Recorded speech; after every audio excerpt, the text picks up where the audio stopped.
Dr. Amy Moore, cognitive psychologist and director of research at LearningRx headquarters in Colorado Springs. And I'm going to answer questions that you all have asked about the brain and brain training. How long does it take for the brain to fully develop? Well, about 90% of brain development happens before age 5. We go through major pruning and organizing again in adolescence, and by about age 25, our brains are fully developed. How does someone know if they have cognitive dysfunction or a bad memory? Well, as we get older, some forgetfulness is normal. But if you start to see patterns of thinking that are impacting functioning, there might be cause for concern. So red flags would include things like forgetting appointments or important dates, getting lost, not understanding directions like how to read a recipe or how to play your favorite game, getting overwhelmed with having to make a decision, mixing up words like saying table for bed, or asking the same question over and over. You might also see personality or mood changes, or difficulty with common tasks like making a grocery list. Those are things to watch for and maybe ask your doctor about. How does someone know if their kid has ADHD? The information found online is so confusing. Well, you're absolutely right. There's a lot of information out there. But there are 3 patterns of behaviors that we typically see in kids with ADHD. First, is your child inattentive? Is he having trouble focusing, listening, following through, or staying organized? Second, is your child hyperactive or impulsive? Do they fidget a lot? Do they squirm? Is their motor always running? Do they talk out of turn? Do they have trouble waiting for their turn? Or are they engaging in risky behaviors? Third, does your child struggle to regulate his or her emotions? Does he have explosive outbursts or unusually sensitive to criticism or anger easily? Those are some things that you might want to talk to your doctor about.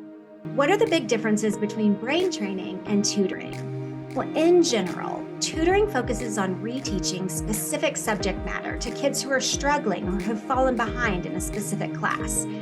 Brain training, on the other hand, focuses on strengthening underlying learning skills that are needed to perform well in any subject or class. Skills are things like memory, attention, processing speed, visual and auditory processing, logic and reasoning.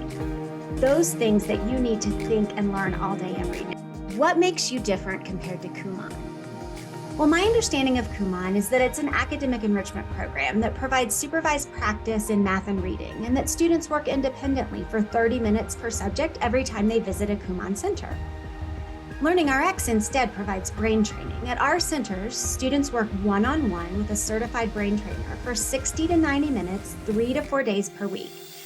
They engage in hands-on, intense mental activities that strengthen memory and processing speed, attention, visual and auditory processing, and reasoning skills, which are necessary for efficient thinking and learning in every subject.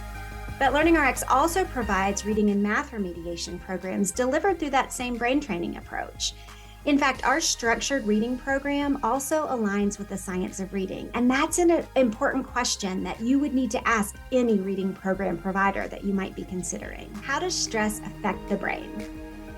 Chronic stress kills existing brain cells, and it stops the production of new ones. So when you're stressed, your body releases cortisol, and cortisol doesn't dissipate in your body under chronic stress.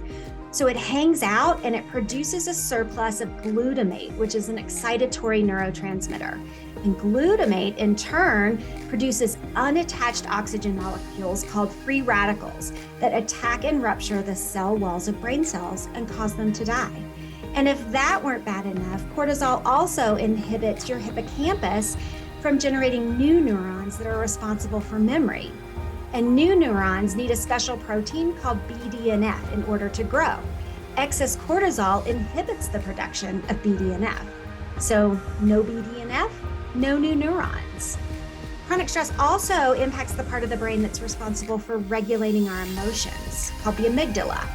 So chronic stress is associated with increased fear and anxiety, depression, and even anger. So it's important to manage our stress responses if we want to have optimal brain function. What happens if brain training doesn't work? Well, because human brain training is based on the phenomenon of neuroplasticity, or the brain's amazing capacity to change with targeted experience, we would expect to see some element of success with anyone who undergoes brain training.